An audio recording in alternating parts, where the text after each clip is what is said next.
नमस्कार, आप देख रहे हैं पब्लिक टाइम्स पूर्वांचल। मैं हूं हेमा। आइए जानते हैं देवरिया की खास खबरों को विस्तार से। शैक्षिक सत्र 2024 और 25 की छात्रवृत्ति योजनाओं में छूटे हुए सभी वर्गों के छात्र छात्राओं के लिए महत्वपूर्ण सूचना जारी की गई है।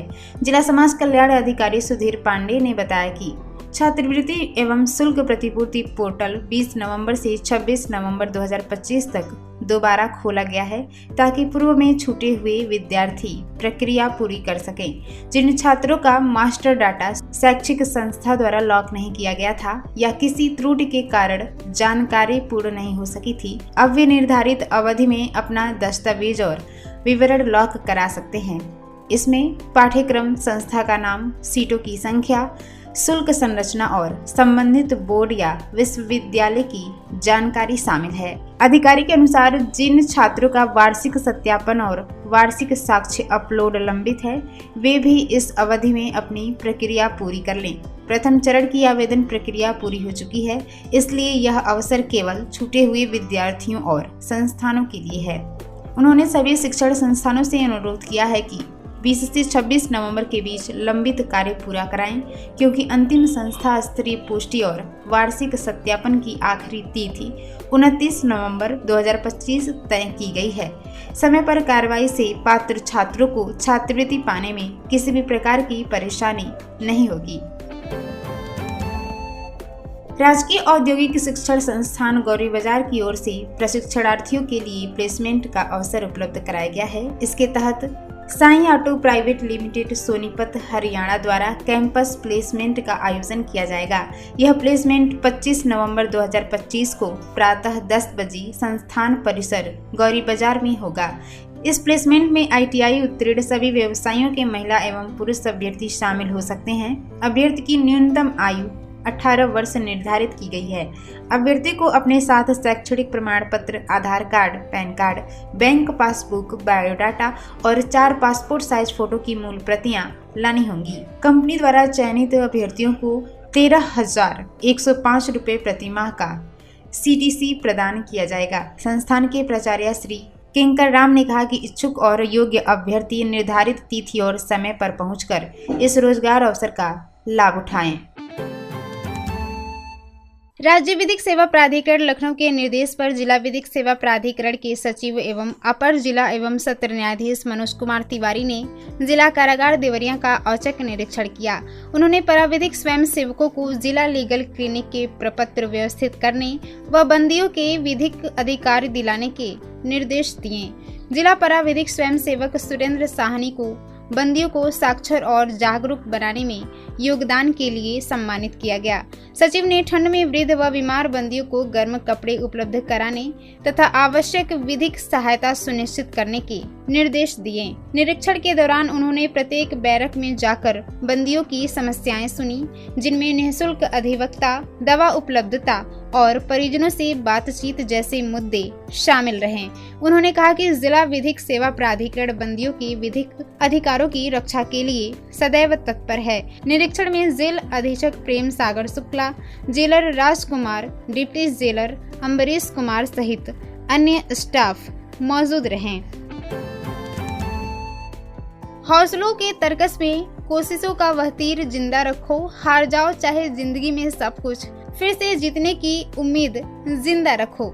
विधिक सेवा दिवस के उपलक्ष्य में माननीय जनपद न्यायाधीश ने सराहनीय योगदान करने वाले कर्मियों को सम्मानित किया। राष्ट्रीय विधिक सेवा कार्य दिवस के उपलक्ष्य में माननीय जनपद न्यायाधीश अध्यक्ष जिला विधिक सेवा प्राधिकरण श्री धनेन्द्र प्रताप सिंह के द्वारा समान न्याय और मुफ्त कानूनी सहायता की संवैधानिक दृष्टि को मजबूत करने के उद्देश्य से सराहनीय योगदान करने हेतु मध्यस्थ अधिवक्ता Shri Subhash Chandra Rao, deputy chief legal defence counsel Shri Om Prakash Tiwari, panel अधिवक्ता श्री राजू सचिदानंद मणि त्रिपाठी, पराविधिक स्वयं सेवक श्री मनोज कुमार सिंह, सुरेंद्र साहनी व DLSA में पदस्थ डाटा ऑपरेटर श्री मजहर अली को प्रशस्ति पत्र देकर सम्मानित किया। गांधी सभागार विकास भवन में जिलाधिकारी श्रीमती दिव्या मित्तल की अध्यक्षता में किसान दिवस का आयोजन किया गया। बैठक में जिलाधिकारी ने धान क्रय से जुड़ी समस्याओं पर किसानों और किसान यूनियन के प्रतिनिधियों से विस्तृत जानकारी ली। प्रतिनिधियों ने बताया कि कई परिवारों में हिस्सेदारी के अनुरूप रकबा पोर्टल पर प्रदर्शित नहीं हो रहा है और सत्यापन भी लंबित है। इस पर जिलाधिकारी ने जिला विपणन अधिकारी तथा अपर जिलाधिकारी को आवश्यक कार्रवाई के निर्देश दिए।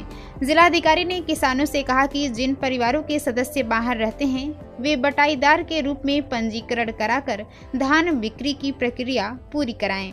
उन्होंने बताया कि असमय वर्षा से प्रभावित 356 किसानों में से शासन मानकों के अनुसार 300 किसान पात्र पाए गए हैं, जिन्हें क्षतिपूर्ति उपलब्ध कराई जाएगी।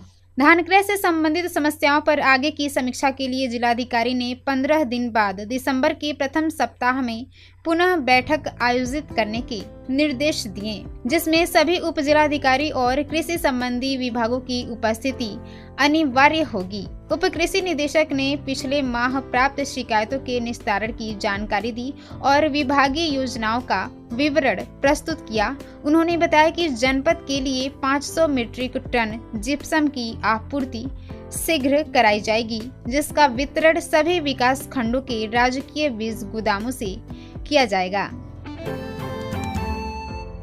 मुख्य चिकित्सा अधिकारी कार्यालय के धन्वंतरी सभागार में सीएमओ डॉक्टर अनिल कुमार गुप्ता की अध्यक्षता में टीबी मुक्त भारत अभियान के तहत टीबी और एनसीडी स्क्रीनिंग की समीक्षा बैठक आयोजित की गई।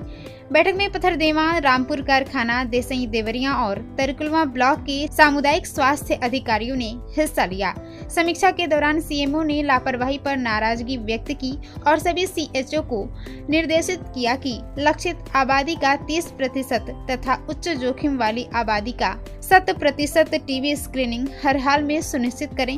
उन्होंने कहा कि सभी सीएचओ अपने अपने स्वास्थ्य केंद्रों पर नियमित रूप से सेवाएं प्रदान करें ताकि टीबी उन्मूलन के लक्ष्य को प्रभावी रूप से पूरा किया जा सके। भागलपुर कस्बे के पैलेस के पीछे स्थित झोपड़ी में रात के समय अज्ञात कारणों से आग लग गई, जिसमें करीब 50,000 रुपए का घरेलू और खेती से जुड़ा सामान जलकर नष्ट हो गया। मैल थाना क्षेत्र के भागलपुर कस्बा निवासी लक्ष्मी चौरसिया की बाईपास रोड पर बगीचा और खेत है, जिनकी सुरक्षा के लिए उन्होंने वहां झोपड़ी बनाकर रखी थी। देर रात वे खेत से घर लौट आए थे। रात में अचानक झोपड़ी में आग लग गई, जिससे चौकी, बर्तन, बिस्तर और अन्य सामान जलकर राख हो गया। आग लगने के कारणों का अब तक पता नहीं चल सका है। बिहार बॉर्डर पर पशु तस्कर से हुई मुठभेड़ की जांच को लेकर अहिरौली बघेल निवासी आरटीआई कार्यकर्ता आनंद सिंह ने प्रमुख सचिव गृह को पत्र भेजा है। बताया गया कि 11 नवंबर को पुलिस और पशु तस्कर के बीच हुई मुठभेड़ के मामले में न्यायालय ने भी केस दर्ज करने का आदेश दिया है। शिकायत के अनुसार पुलिस ने 11 नवंबर की सुबह मठिया गांव के पास से खुखुंदू के परसिया करकटही गांव के निवासी पशु तस्कर दिलीप सोनकर को पिकअप वाहन में 11 गोवंशीय पशुओं के साथ पकड़ा था। पुलिस का कहना था कि रात में उसकी तबीयत बिगड़ने पर उसे पीएचसी ले जाया गया था। आरोप है कि पीएचसी के करीब 500 मीटर पहले उसे नित्य क्रिया के लिए वाहन से उतारा गया। इसी दौरान उसने एक दरोगा की पिस्टल छीन ली। इसके बाद हुई मुठभेड़ में तस्कर के बाएं पैर में गोली लग गई। शिकायतकर्ता का कहना है कि इस मामले में न्यायालय 3 पुलिसकर्मियों पर मुकदमा दर्ज करने का आदेश दे चुका है और यह घटना सरकार की छवि को नुकसान पहुंचाने वाली है। खुखुंदू थाना क्षेत्र के बबनी पांडे गांव में संपत्ति बंटवारे को लेकर विवाद इतना बढ़ गया कि पट्टीदारों ने एक दंपति और बुजुर्ग महिला की स्थिति बिगड़ने पर किसी ने 112 नंबर को फोन कर पुलिस को बुलाया। घायलों का इलाज स्थानीय अस्पताल में कराया गया। पुलिस मामले की जांच में जुटी हुई है। गांव के निवासी राज चौरसिया ने बताया कि उनके पिता मार्कंडेय चौरसिया ने 3 शादियां की है। राज ने कहा कि वह पहली पत्नी का बेटा है और इस समय अपनी पत्नी और दादी के साथ अलग रहता है। उसके अनुसार पिता पिछले 3 साल से आर्थिक सहयोग नहीं दे रहे हैं। विवाद तब बढ़ गया जब दादी शांति देवी का सामान जो उनके कमरे में रखा था सौतेली मां ने निकालकर बाहर फेंक दिया। राज का कहना है कि विरोध करने पर पट्टीदारों ने उस पर हमला कर दिया। बीच बचाव करने आई उसकी पत्नी चांदनी को भी मारा पीटा गया। हमलावरों ने बुजुर्ग दादी को भी नहीं छोड़ा। थानाध्यक्ष दिनेश कुमार मिश्र ने बताया कि पुलिस मौके पर गई थी। संपत्ति बंटवारे को लेकर मारपीट हुई है। मामले की जांच कर आवश्यक कार्रवाई की जाएगी। रुद्रपुर नगर में अतिक्रमण के खिलाफ कार्रवाई न होने से नागरिक लगातार जाम की समस्या से जूझ रहे हैं। भीड़ भाड़ वाले इलाकों में दिन के समय ट्रकों के प्रवेश और पटरियों पर दुकानों व सड़क पर ठेले लगने से लोगों की आवाजाही अत्यंत मुश्किल हो गई है। स्थिति यह है कि नगर के प्रमुख चौराहों पर वाहन की गति पूरे दिन रेंगती रहती है। कस्बे के मुख्य बाजार में लंबे समय से अतिक्रमण की समस्या बनी हुई है। सामुदायिक स्वास्थ्य केंद्र के सामने से लेकर जामुनी चौराहा और नगर पंचायत कार्यालय तक सड़क की पटरी पर दुकानदार सुबह से शाम तक दुकानें सजाए रखते हैं। पटरियों पर कब्जे के बाद ठेले वाले सड़क पर अपनी जगह बना लेते हैं, जिससे मुख्य बाजार में 4 पहिया वाहनों का प्रवेश लगभग बंद हो गया है। पैदल यात्रियों और स्कूली छात्रों को निकलने में भारी परेशानी होती है और कई बार ठेले वालों से विवाद की नौबत आ जाती है। सीएससी आने जाने वाले एम्बुलेंस भी जाम में फंस जाती है और शिकायत करने पर अस्पताल कर्मियों से कई बार मारपीट की स्थिति बन जाती है।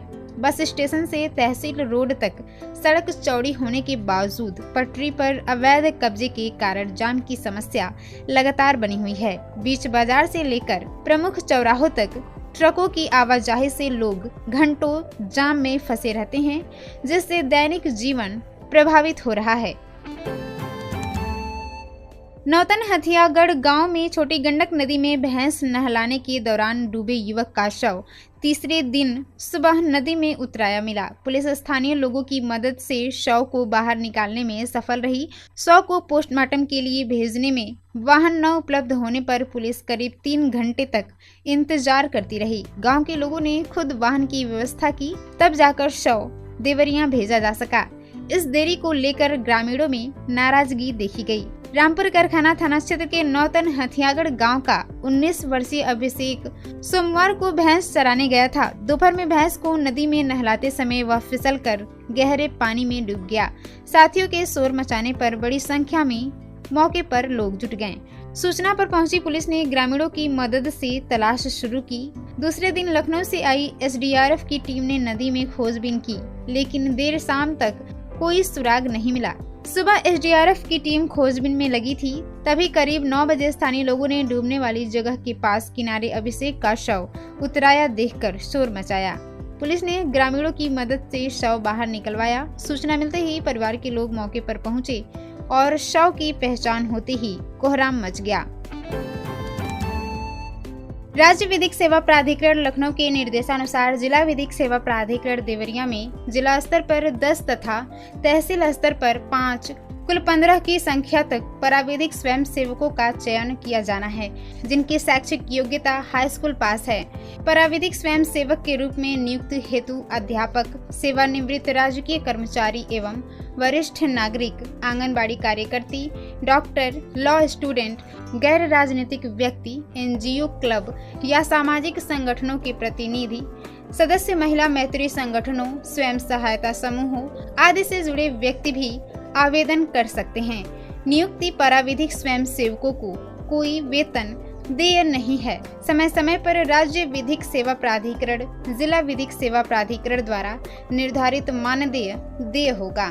चयन 1 वर्ष के लिए की जाएगी और इसका चयन साक्षात्कार के आधार पर किया जाएगा। भरे हुए आवेदन पत्र दिनांक 27 नवंबर 2025 तक, समय अपराह्न 5 बजे तक, कार्यालय जिला विधिक सेवा प्राधिकरण दीवानी न्यायालय परिसर, एडीआर बिल्डिंग, देवरिया में उपलब्ध कराना आवश्यक है। विलंब से प्राप्त आवेदन पत्रों पर कोई विचार नहीं किया जाएगा।